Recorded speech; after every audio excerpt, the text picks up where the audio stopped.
What is going on, community? Welcome back to the Flash by Night channel, and welcome back to Keeping Up with the Comics. Today, we are keeping up with Excellence #1 and Seven Secrets #1. Indie goodness, let's go.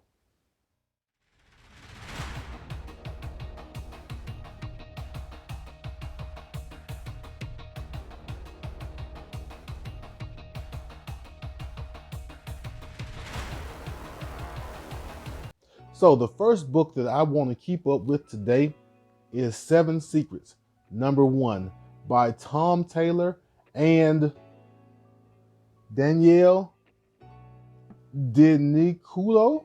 Diniculo? Is that correct? Y'all help me out. So yeah, Seven Secrets, Boom Studios, #1. Pretty good story. It's basically a story about a secret organization, um, which secret is a thing in this book all the way around, but a secret organization called the Order of Seven.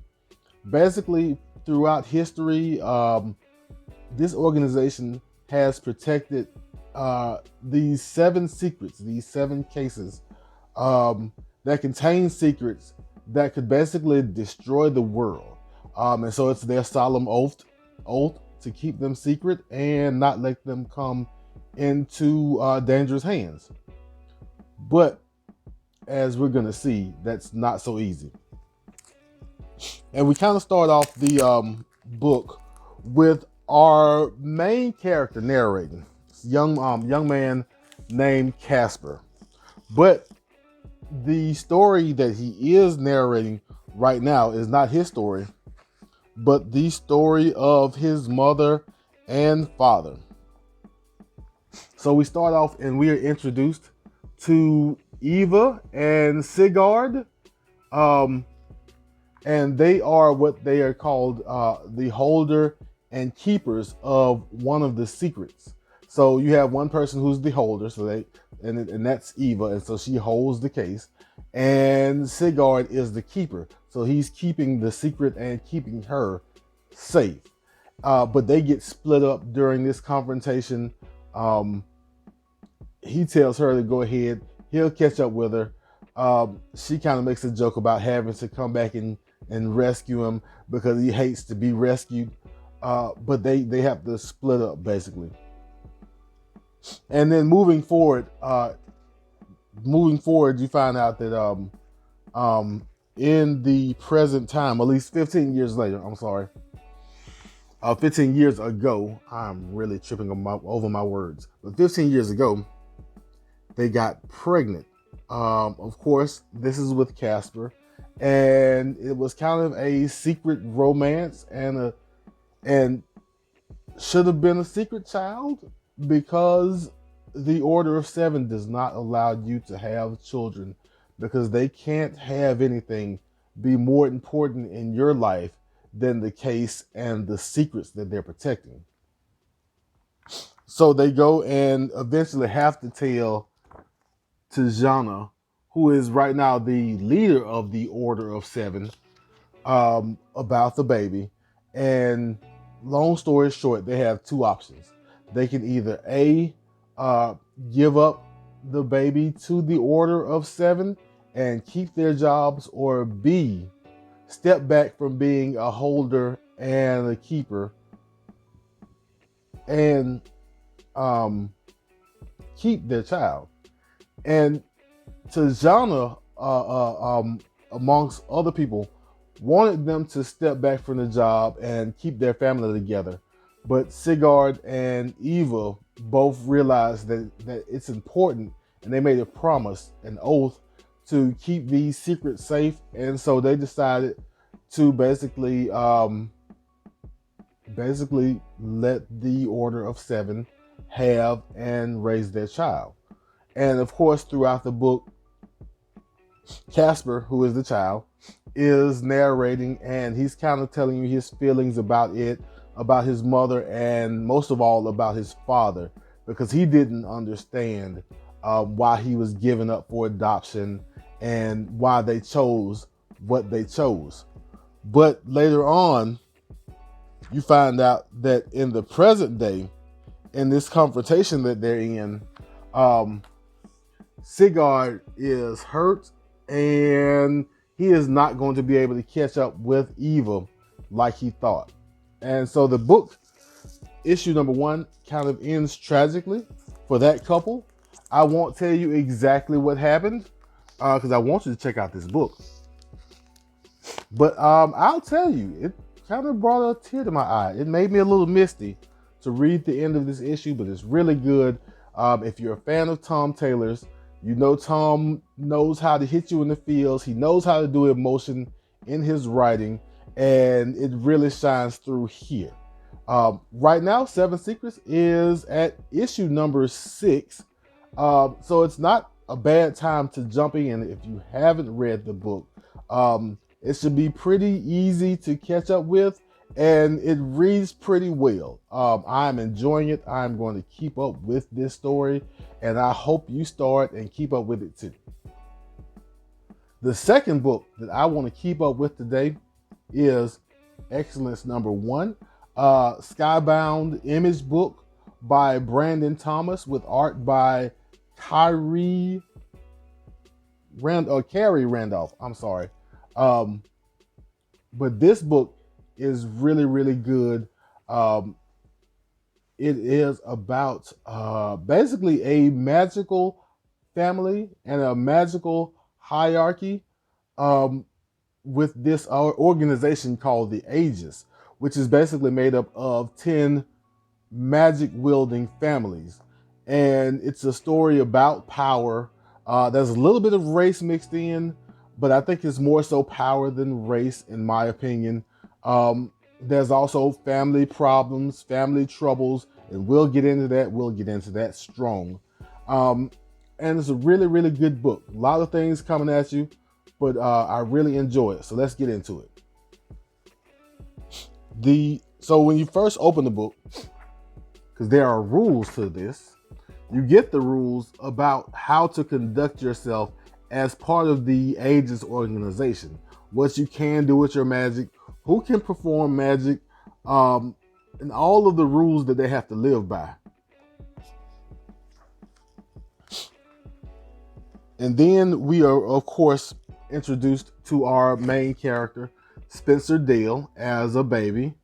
And his parents, Ray and Stephanie Dale, basically are part of the Dale's family. And if we can go back to it, well, actually, it may cover it in the bag. Okay, I don't know if it's covered here yet, but the Dale's family is basically one of the 10 families who run this Aegis organization. And they're basically all magic wielders. But one thing you find out in this book is that along the family bloodlines, there's usually an average of 5 years of age before when a child develops his magic wielding capabilities.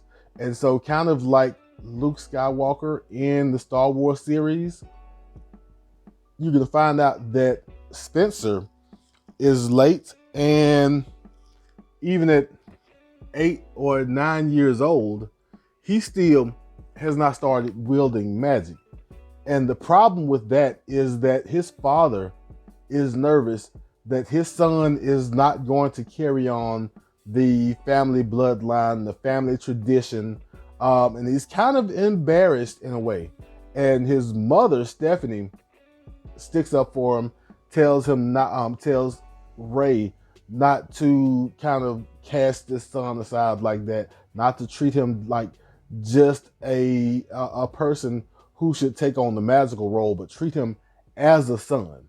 And as I said, there are family issues in this book, and they really jump out from start to finish in the first issue. And then we find out, here is the kind of organizational chart with the Dales as one of the families in the Aegis organization, which is really important to Ray and should be important to Spencer. But what's really, really important to Spencer is this character here. This character is Gigi. That is Ray's mother, and of course Spencer's grandmother. Most important character in his life, where he gets his haircuts, and apparently she has a good lineup, but where he gets his advice, where he gets his confidence, the person that he confides in most is Gigi, and that's going to come back later on. So Gigi is cutting his hair and lining him up because he is about to go and take the assessment. At this point, he's 15 years old, about to take the assessment to move from Rook to Patron. So he's finally got his magical abilities, even though they are late. And the assessment is actually going to be given by Spencer's father, Ray. And basically what the assessment is that he is given a charge or a person to look after, a person's life who he needs to make sure goes a certain way and doesn't get altered. And he has basically like 7 minutes to do this, to find this person, to make sure that this person does a certain thing. And if this person doesn't do a certain thing, his life is going to go differently, and Spencer will fail. Needless to say, that Spencer does pass the assessment, and despite some of the hiccups going on in Spencer's life with his father, as you see, Spencer and his father are embracing, because Ray is really, really happy with his son, really happy his son passed the assessment, and there is plenty of love there for the moment. Spencer sees it. We all see it coming. We know something is wrong. And while the assessment is going on, tragedy strikes. I feel like tragedy strikes is the theme for this video. But tragedy strikes while Spencer is taking the assessment and while Ray is away. I won't tell you what the tragedy is. I will tell you that it draws a strong line in the sand between father and son that may not ever be fixed, but I won't give it away. But I will suggest you pick up Excellence #1. It might be hard to find. Excellence came out either late 2019 or early 2020. But if you can find the trade paperback for the first 6 issues and read through that, that would be great. I think the story itself is on issue number 10. If I can get a hold of the trade paperback, I'll bring it to you and kind of give you the run through. But this is a good book. This is a book I enjoyed. This is a book with some adult language, so don't be shocked. You might not be able to read this to the kiddos, but there is adult language, but it's still a good story, and I would suggest anyone who is into magic to kind of pick this up and give this a read. I enjoyed it. And that was Keeping Up with the Comics, my little indie edition. I hope you enjoyed yourself. I hope you saw something you liked. I hope you saw something you may pick up and give a try. If you enjoyed yourself, go ahead and hit the like button. And if you want to keep up with me, keeping up with the comics, hit the subscribe button and hit the notification bell. And if I missed anything, if you have any suggestions for me, or if you just want to weigh in any capacity, go ahead and leave comments. But as I always say, love yourself, love others, and I will be back in a flash.